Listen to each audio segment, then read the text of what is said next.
Hello and welcome. This is an educational video presented by Group 5, and today we will explore a few important topic business in mathematics.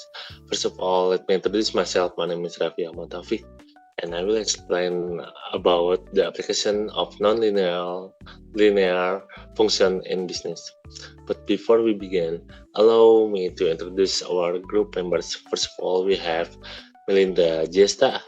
She will explain about application of partial differential function, and we have Ratu Amanda Ramadhani. She will explain about application of partial differential function, and we have Najwa Almira Sita Alfaini. She will explain about matrix and its application. So let's dive into the world of business through the lens of nonlinear mathematics. We hope So let's dive into the world of business through the mathematics. We hope we hope this video helps you understand how maths meets real world economic and strategy. So first of all, I'm gonna explain about application nonlinear function in business. Definition: nonlinear functions are mathematical models where the relationship between variables is not constant or proportional.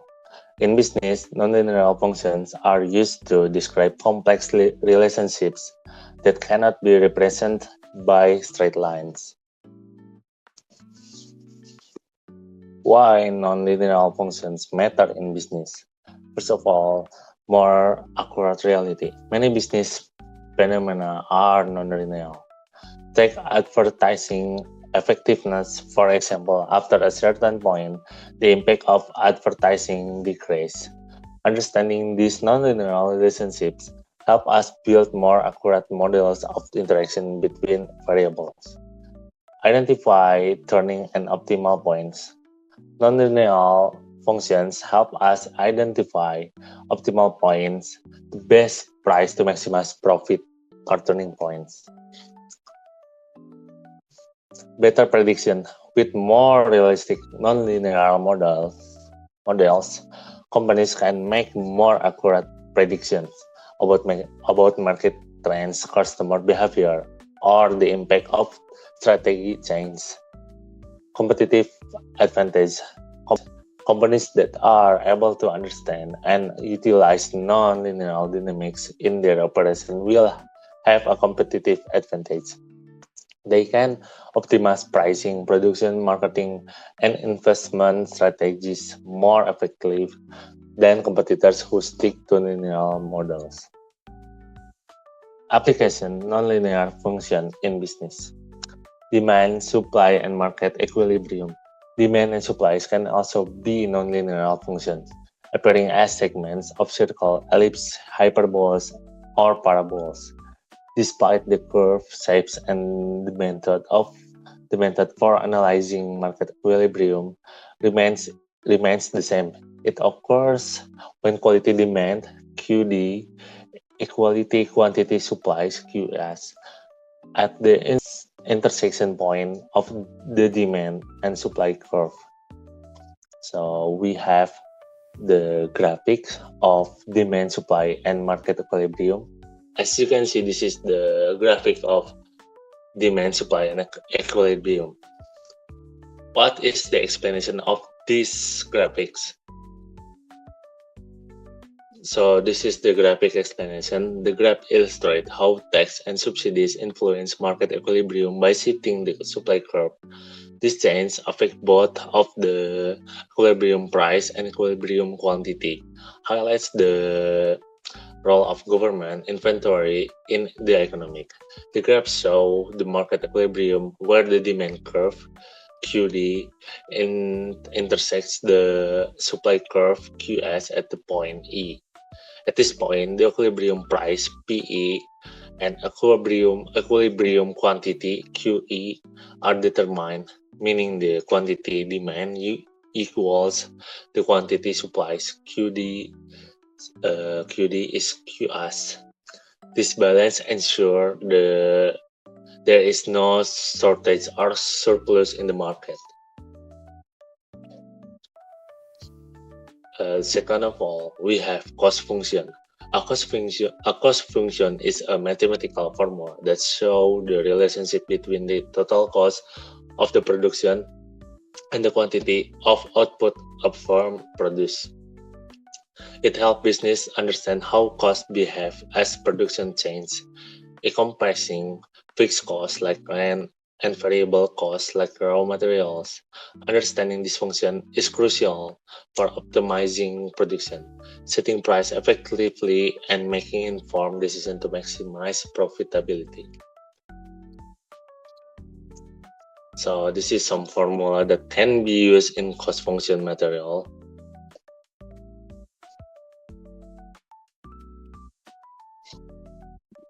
After seeing the formulas cost function, the nonlinear form of the cost function generally takes the shape of parabolic, quadratic function and cubic function. The relationship between total cost and its components can be seen graphically as follows.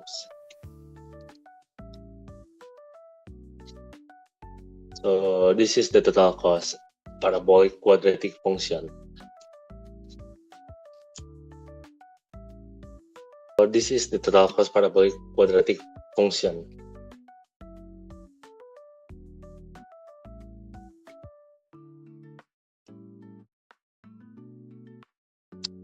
So the fourth, we have revenue function. A nonlinear revenue functions describe how a business total income changes when the relationship between the quantity sold and the price isn't a simple straight line. Often, total revenue forms a down-forward opening parabol, meaning revenue increase with quantity up to a point, then starts to decline. This happens because to sell more, business might need to lower price. At higher volumes, this price reduction can outweigh the gain from selling more units. Understanding this helps business find the optimal quantity to sell and more realistically pricing strategies. So this is the formula for revenue function.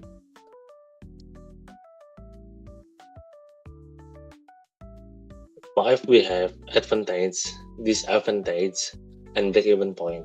The break-even point, BEP, is where a business total revenue exactly equals its total cost, meaning no profit or loss is made. This analytic is advantageous and as it helps set sales targets, quits pricing decision, and assess financial risk by identifying the minimum sales need to cover expense. However, it has disadvantage because it relies on simplistic assumption like constant cost, provides a static view of the market, and can be overly basic for business with complex product lines. So this is the graphic that shows by the intersection between curve R and curve C. So this is the graphic explanation break-even points. Q1 and Q4 represent the break-even points. At this production level, total revenue R equals total cost C. This means the company neither makes profit or incurs a loss. Loss situation, the area to the left Q1 and to the right of Q4 indicates a loss. This occurs because total revenue R is less than total cost.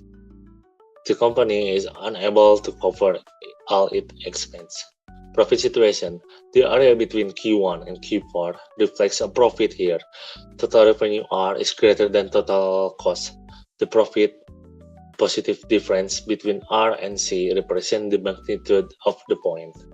Maximizing revenue versus maximizing profit. Production level Q3 is the point where total revenue reaches maximum. However, remember, maximum profit doesn't always occur. The revenue is at its maximum or cost are at their minimum. Maximum profit is achieved when the positive difference between R and C is the largest. So here's the example. A company sells where the price per unit depends on the number of units sold.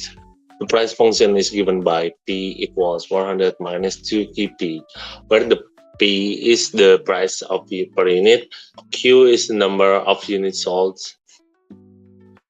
So you are asked to write the total revenue function RQ, calculate the total revenue when 20 units are sold, find the number of units that will maximize total revenue.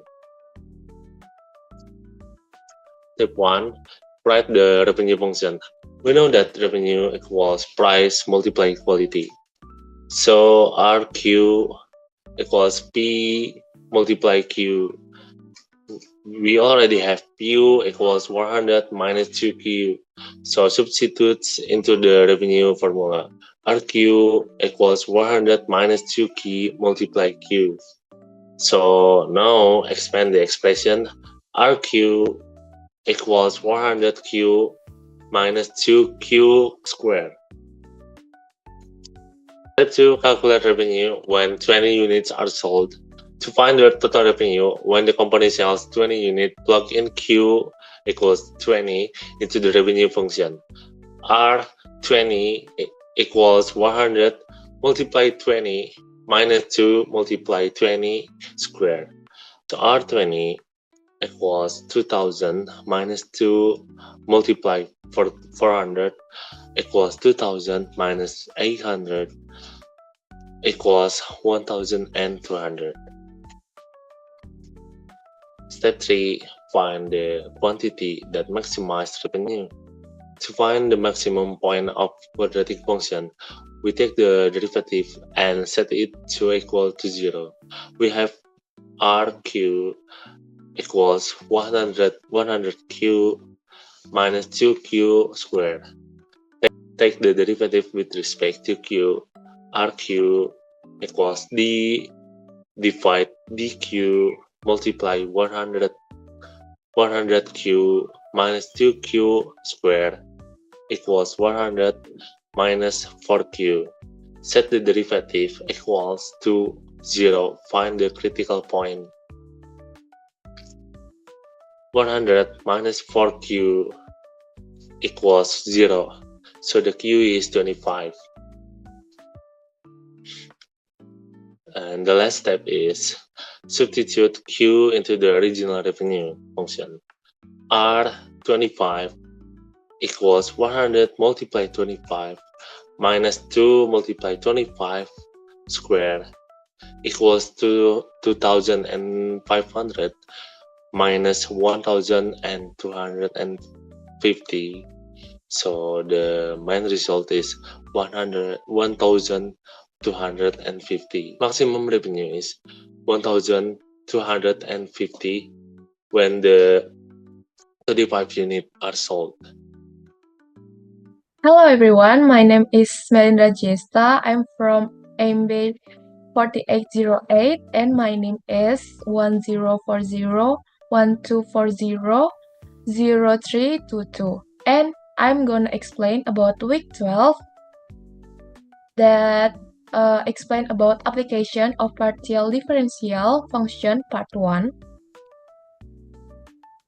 And in this video, I will explain about unconstrained optimization and application company with two products and combined production cost. So the first one, I will explain about unconstrained optimization. Unconstrained optimization is a method used to find the maximum or minimum value of a function without any restriction on the variables. This process involves taking the first derivative, then setting it equal to 0 to find the critical point, and using the second derivative to determine whether those points are maximum or minimum. In constraint optimization, that usually use Hessian method to determine the nature of a stationary point, whether it's a local minimum, maximum, or saddle point of a function of two variables. There are 4 steps to find the result from unconstrained optimization. Step 1 is find the first derivative, then setting it equals to 0 to determine the stationary point or critical point. If the result still in the form equation, then use the elimination method. Step 2, find the second derivative using the Hessian method. Fxx is the second derivative with the respect to x, fyy is the second derivative with respect to y, fxy is the mixed second derivative. Step 3, calculate the Hessian determinant, and the formula for Hessian determinant is fxx times fyy minus fxy squared. Then step 4, determine the nature of the stationary point. If the determinant was more than 0 and fxx, fyy more than 0, it means a local minimum. If determinant more than 0 and fxx, fyy less than 0, it means a local maximum. If determinant less than 0, it means a saddle point. If determinant equals to 0, the result is inconclusive and need further investigation. So this is the example for unconstrained optimization. Given the function fxy, x squared plus y squared plus 4x plus 6y plus 10, and the question is determine the stationary point, then determine whether the stationary point is a maximum or minimum. So the answer is, the first step is find the first derivative, then equals to 0. Dou f dou x equals 2x plus 4 equals 0. Then we will find the x stationary is minus 2. Then we search the first derivative respect to y. Dou f dou y equals 2y plus 6 equals to 0. Then we will find the y stationary in negative 3. Then step 2 is find the second derivative. That results fxx is 2, fyy is 2, fxy is 0. That means fxx, fyy is more than 0. So step 3, we will find the Hessian determinant. With the formula of fxx times fyy means fxy squared. We got fxx is 2 and fyy is 2, so we can input the formula. So the determinant we got is 4, that means is more than 0. So the stationary point is at minus 2, minus 3 is, and we can call is a local minimum. Now I'm gonna explain about company with two production and combined production costs. So a company produces two types of products, namely product A and product B. Both share a joint production cost. The company's objective is to maximize profit, and this can be achieved using a differential derivative approach. So the formula for the revenue is there are two revenue.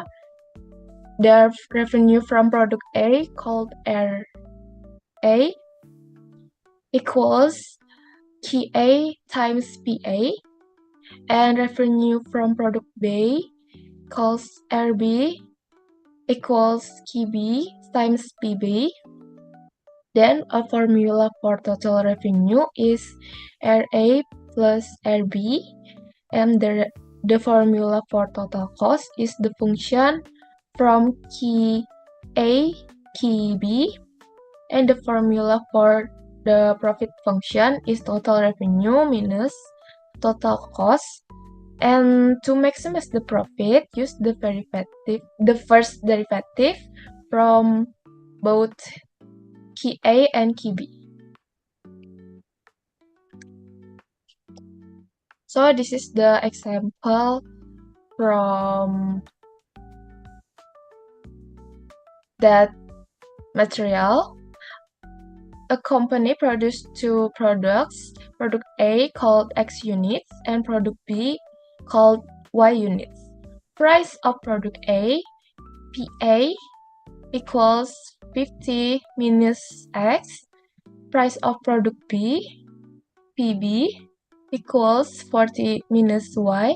And the total production cost is X squared plus 2XY plus 2Y squared. And the question is, what values of X and Y to maximize the profit? And what is the maximum profit obtained? So the answer is, the first one, we have to search the RA. And RA equals X. We input the PA into the RA, so RA equals X 50 minus X. Then we got 50X minus X squared, and input the PB into the RB, so we got 40Y minus Y squared. And we got the total revenue is 50X minus X squared plus 40Y minus Y squared. And the profit function is total revenue minus total cost. And we got 50X plus 40Y minus 2X squared minus 2XY minus 3Y squared.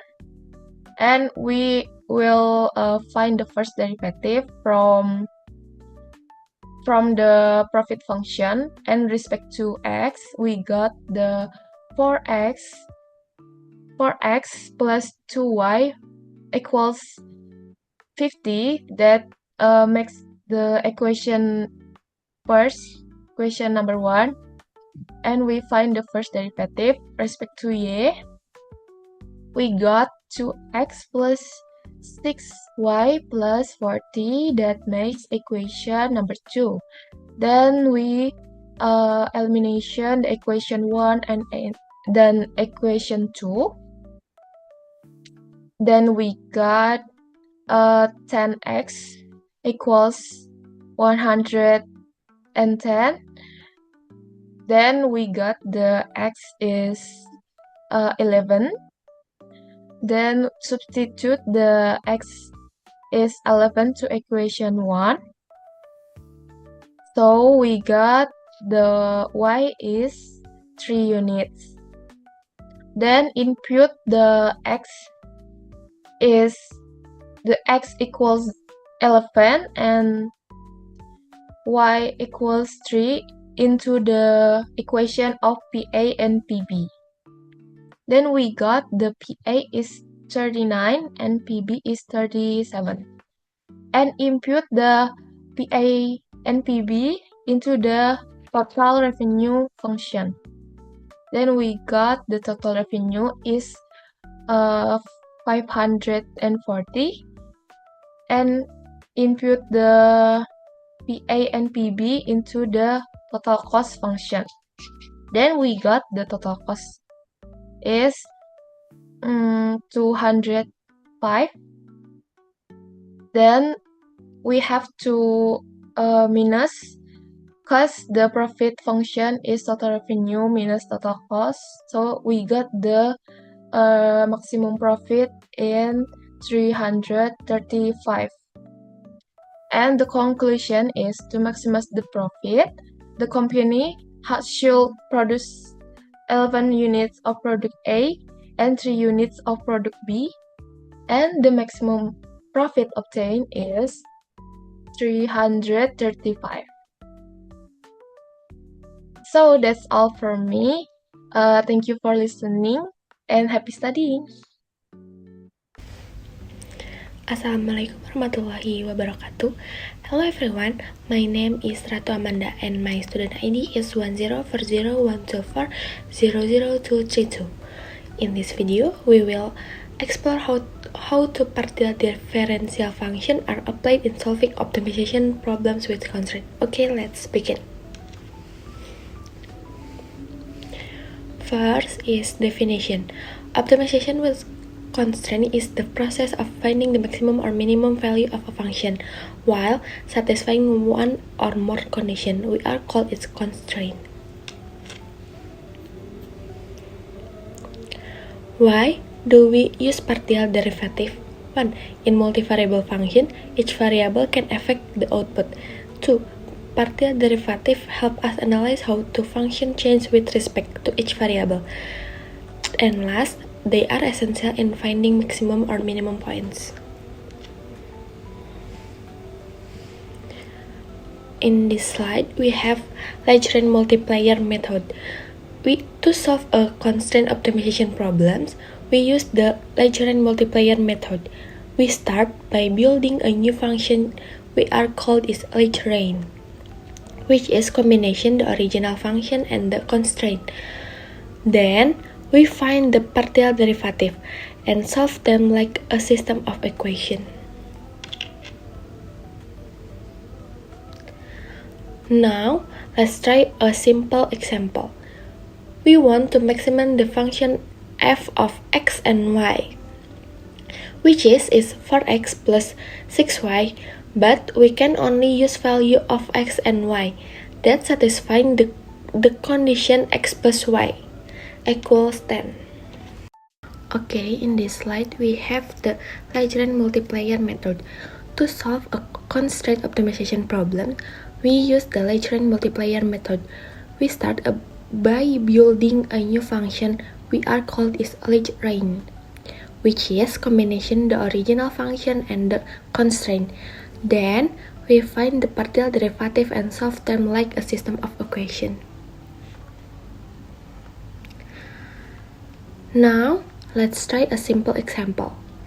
We want to maximum the function of x and y, which is 4x plus 6y, but we can only use value of x and y that satisfying the condition x plus y equals 10.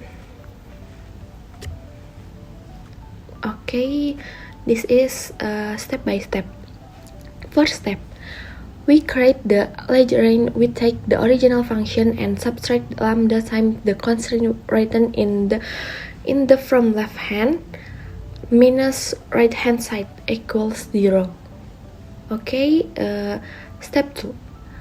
The next we take the partial derivative of Lagrange with respect to each variable x, y, and lambda.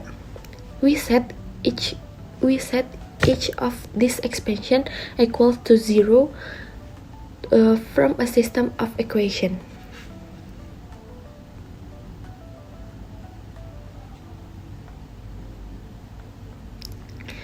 Now, step 3, solve the system. When we solve the system, we see that lambda must be both 4 and 6, which is not impossible. This is meant that the maximum doesn't occur inside the region. Instead, we check the boundary value of directly to find maximum or minimum. Okay, next, let's try another example. Maximum the function 2x plus y, the constraint x plus 2y equals 12. So this is step by step. Okay, step 1 is the build the Lagrangian function. we'll write the Lagrange function like this. So we write like this.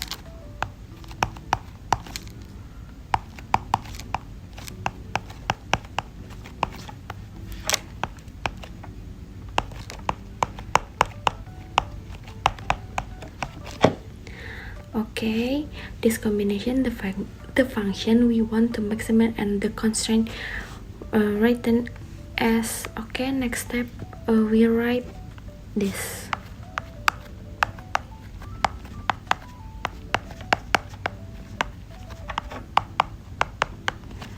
Nah, okay, step 2 is now let's take the partial derivative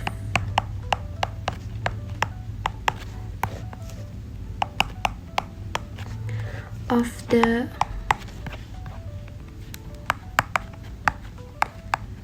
Lagrangian. Okay, first we take the derivative with respect to x. First derivative with respect to x. Now we write like this. Okay, next the partial derivative with respect to y. Now we write like this again. Nah, finally the derivative with respect to lambda given us back the constraint. Now we have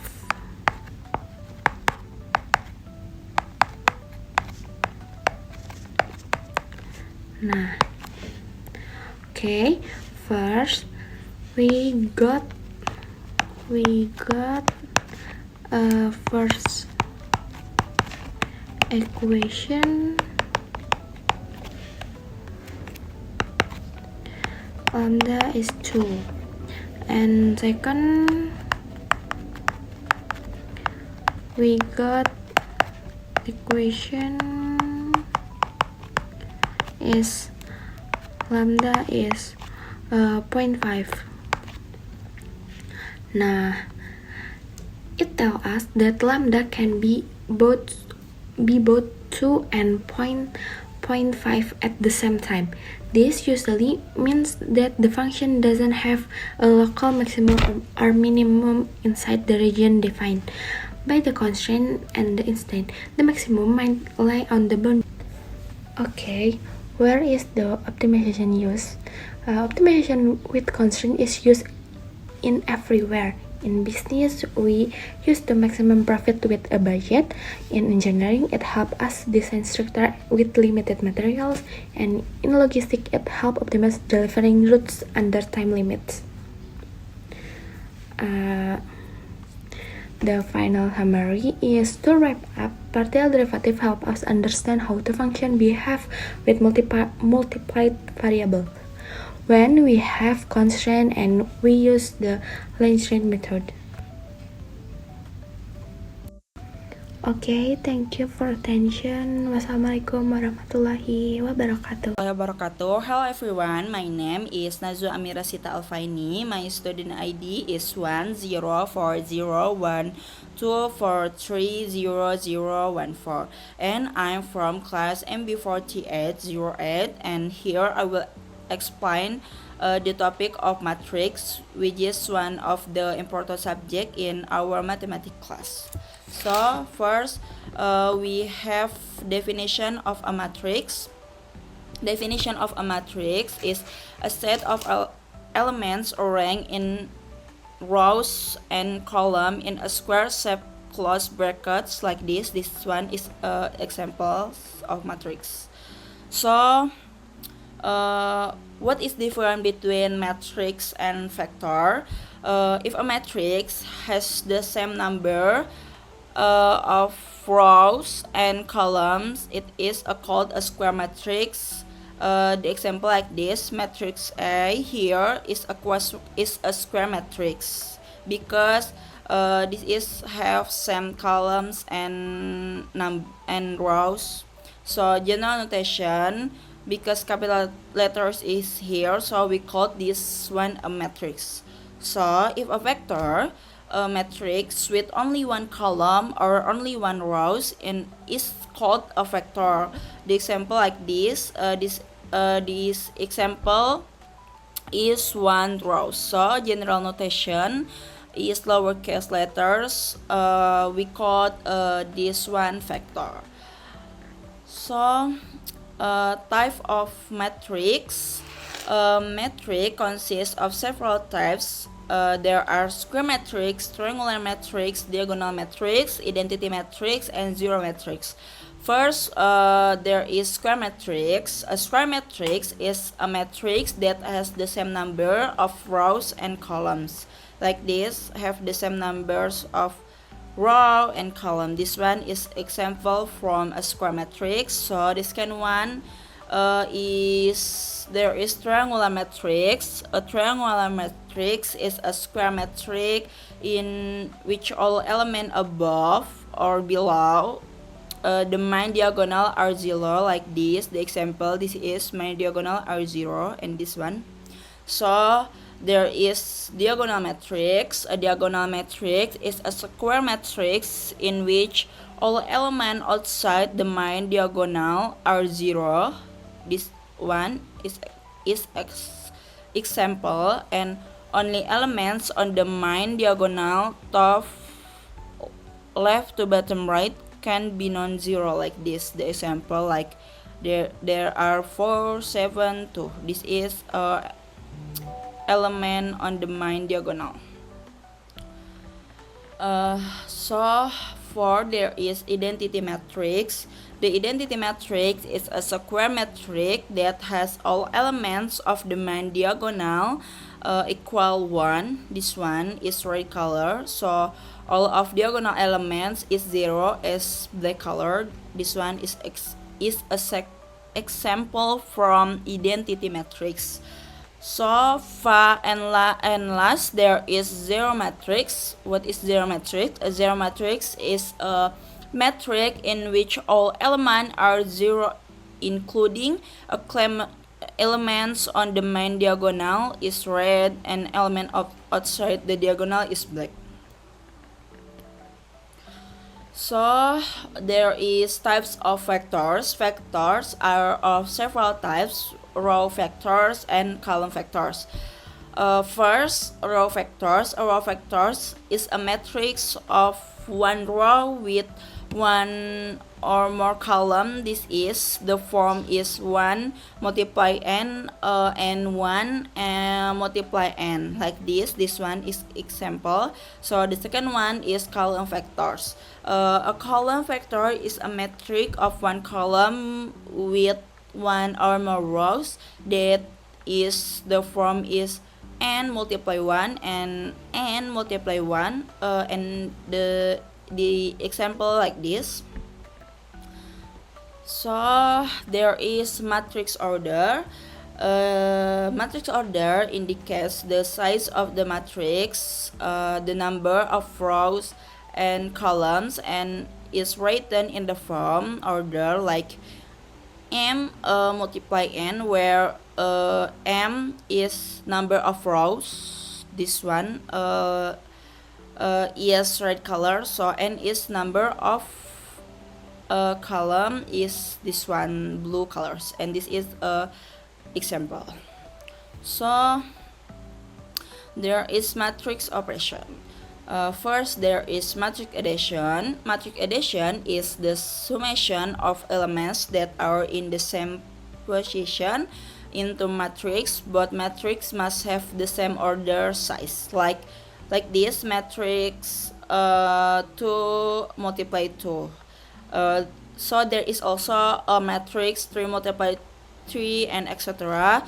But in this example, use matrix 2 multiply 2. So we have to addition this one to this one, like 1 addition 5, 3 addition 7, like that until the end. So we have the result, the new matrix, this one. So matrix subtraction. What is matrix subtraction? Matrix subtraction is done by subtracting elements that are in the same position. Both matrix must have the same order. Same like a matrix addition, both matrix must same order. So here we use matrix or order 2 multiply 2. So here we have subtraction matrix A and matrix B like this, just 8 subtraction 3, 5 subtraction 2, and like that until the end. So we have the result, this one. So matrix multiplication. To multiply two matrix, the number of columns of first matrix must equal the number of rows of the second matrix. So the way to calculate each number is the result is multiply the number in the first matrix row by the number in the second matrix column, then sum the result. So if matrix multiplication, we have first column multiply with first column multiply with this one. So second column multiply with this one. So like that until the end, and we have the result, this one. So if scalar multiplication, means multiplying each matrix element by a single number scalar. The scalar can be any ordinary number such as 2 or 5 or mean 3 or etc. So this is the example. There is scalar 3 and this one of the matrix.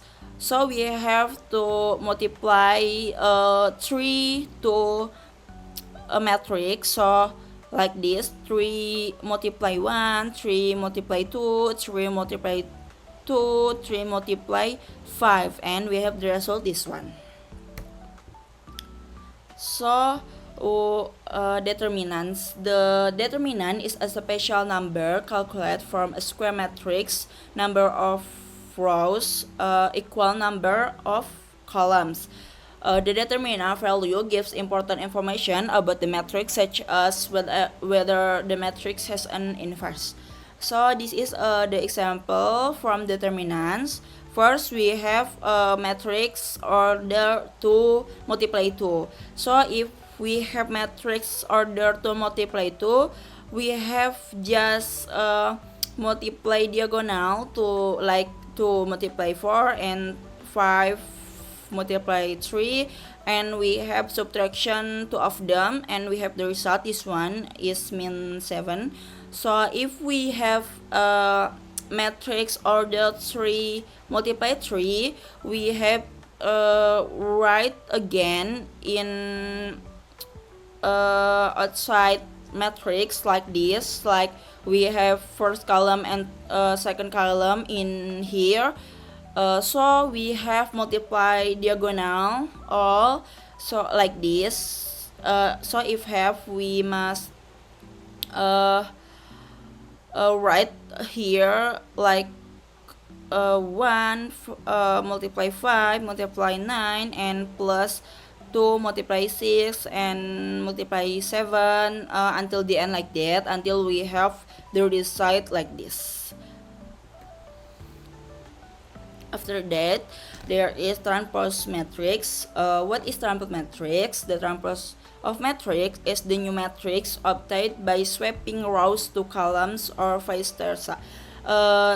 In the transpose matrix, we have change rows to column, and column, two rows like this.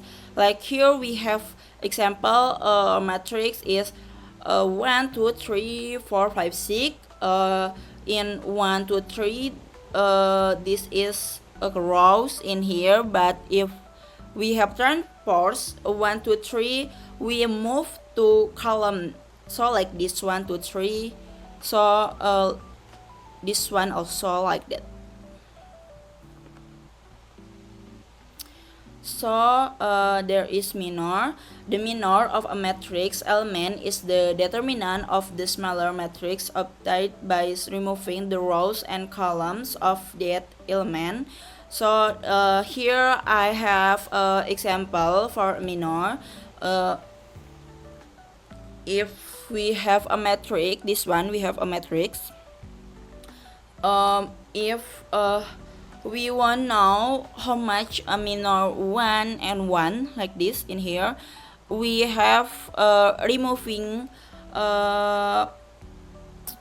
row, first row and first column like this. We have removing this one and this one, so we have 4 2 1 and 3. After that we write here, so we multiply diagonal from 4 multiply 3 and 2 multiply 1, and we subtraction 2 of them, so we have the result of 10. So if m1 and 2, we have removing first row and first column and second column, sorry, first row and second column. So we write we have 5 2 2 and 3, so we write again here. So we have the result this one, and until the end like that, until m3 and 3 like that. So we have right here the result from m11 m12 m13 m21 until m33. Here we write again, so we have the result this one for 10 11 min 3 5 7 min 1 0 1 and 2. So there is cofactor. What is a cofactor? A cofactor is the result of the minor of an element multiplied by a plus or min side according to its position. So if we want know cofactor, we must know minor first, like this. We have minor from this one, so we want know a cofactor. After that, after we have now a minor, we just multiply this minor to this formula, this one formula. This formula is for cofactor, so we have 10 multiply positive, so the result is 10. So 11 multiply min, so we have the result is min 11. So min 3 we multiply to plus, so we have the result min 3, and like that until the end, until here. So this we call is a cofactor. If a cofactor matrix order 2 multiply 2, we have used this one formula. If our matrix order 3 multiply 3, we have this one formula. If matrix order 2 multiply 2, we have used this one formula. And adjoint. The adjoint of a matrix is the transpose of the cofactor matrix. Like this, cofactor matrix. Like we have cofactor, this one. So if adjoint, we have cofactor first. So we can transpose cofactor to this one like this, like transpose, like remove the rows to be column and column to be the rows. So there is the inverse. There are 4 steps to find the inverse matrix.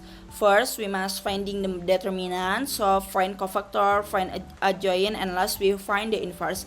So this one is formula for inverse is A inverse equal 1 divided determinant A and multiply adjoint A. So this one example for the inverse.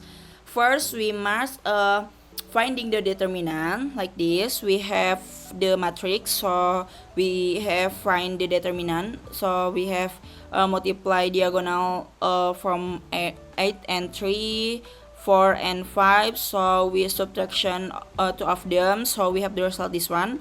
So cofactor A, because this matrix order to multiply 2, we have used this one formula. So we have write D, min C, min B, and A. So we write 3 is a formula D. So we have write 3 here. So min C, so we write min 5 here.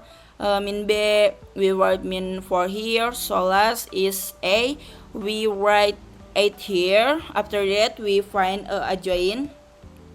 We just transpose this one like this, like we remove rows to be column and column to be rows here in adjoint. So last we finding the inverse. First we writing the formula from the inverse. So we write here 1 divided 4 this 4 from this one from the determinant A, because the formula is 1 the determinant A. So we have the determinant A is 4, so we write here. After that we multiply to this adjoint. After that we have 3 divided 4 min 4 divided 4 until the end, until 8 divided 8. So we have the result this one. 3 divided 4, min 1, min 5 divided 4, and 2. So this is a linear equation using matrix. How to find a linear equation using a matrix? There are many steps for find a linear equation. First, we from the matrix, so calculate the determinant, find the cofactor, and find the adjoint, and find the inverse matrix. So last we multiply the inverse of A by C. So later there will be an algebraic problem that we will convert into a matrix form. Then we multiply the matrix form to the result of the algebraic problem, which is symbolized by the letter C. From there we can find how many x and y values we are looking for. So last is Cramer's rule. Cramer's rule is a method to solve system of linear equation with as many equations as variables using matrix determinants. How to find Cramer's rules? We create a coefficient matrix and constant vector. So calculate the determinant of matrix A. So calculate the determinants of A1 and A2. And last, we substitute into Cramer's formula. So this one is a Cramer's formula. So the example is like this. First, we write the question first. So after that, we change the question into matrix like this, like 3 we write here, 2 we write here, 4 we write here, and last min 1 we write here. So x from this one and this one, so c from this one. So we find the determinant of a matrix. We have multiply the 3 and min 1 and multiply 2 and min 4. So we subtraction 2 of them, and the result is min 11. So we have find determinant A1 and A2. We find determinant y using metric this one. So we write matrix here, but we removing first column by this one, 16 and 9. So we write here. After that we multiply again like before, 16 multiply min 1 and 2 multiply and 9. So subtraction 2 of them, so we have the result is this. So if we find determinant A2, we have write again matrix, but the two columns we change by this one, so we have multiply and subtraction again. So we have find x and y. First we find x first. The formula is determinant 1 divided by determinant. Determinant 1 we have mean 34, so determinant we have mean 11. So we have the result 34 and 11. So for y we have this formula, so we have A2 mean 37, so divided by determinant mean 11, so we have the result this one. So that's the material we wanted to present. Thank you for listening to us until the end. Assalamualaikum warahmatullahi wabarakatuh.